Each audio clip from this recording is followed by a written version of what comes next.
Good morning guys. Hahanapin ko yung isang alag kong aso, si Whitey. Di na kasi siya umuwi kagabi. Pero kahapon nakita ko pa siya eh. Nakita ko siya dito sa may likod ng bahay namin.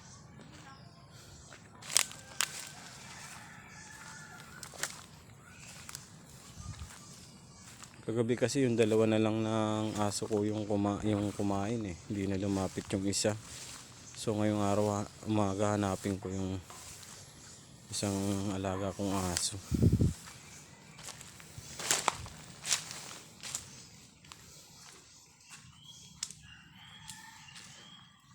Dito kasi sa likod namin baka na ano ng ahas eh. May ahas kasi dito sa likod ng bahay namin, dito sa may malaking puno ng kawayan na to. Dito kasi yun madalas tumatambay eh, mga aso. Saan kaya nagpunta yun? Hindi na nag-uwi. Kawawa naman. Waity!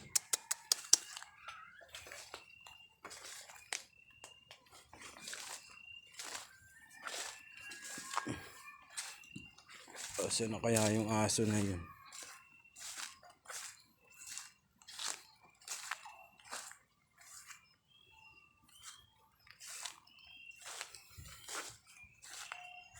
Kakako natukanan ng ahas dito eh. Ito kasi madamo kasi dito sa likod namin. Sa likod ng kulungan ko ng mga manok.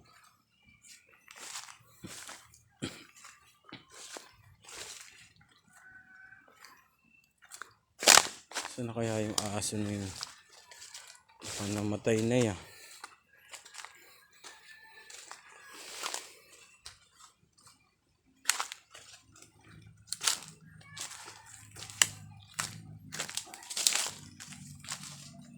Chu!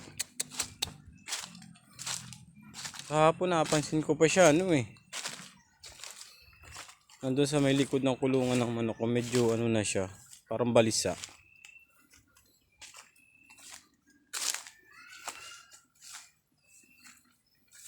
Nasaan na kaya yung aso na yun?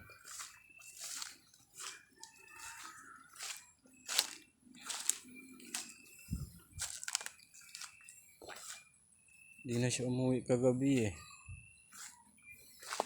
Dati kasi guys, yung mga unang alaga ko din na aso, pagka di na umuwi, nahanap ko dito sa sa kabilang lote.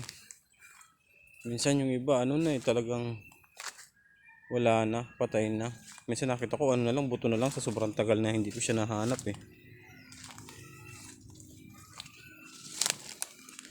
Ay putya, sabi ko na eh.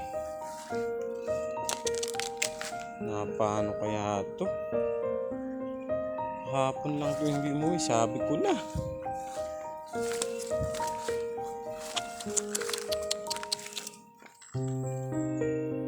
Taba pa naman ang aso na to. Shit. Ano kaya nakaano kaya dito? Baka nalason to ah. Palagay ko nalason.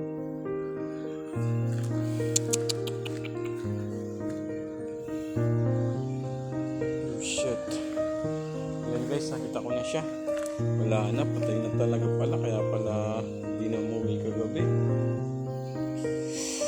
Oh my god, wawa naman. So ngayon guys, anahin ko na siya, ibabaon ko siya. Huhukay ako ng lupa para mapagbaonan ni Whitey. Wawa naman, siguro yun nalason. Napagtripan na naman ng mga siraulo dyan sa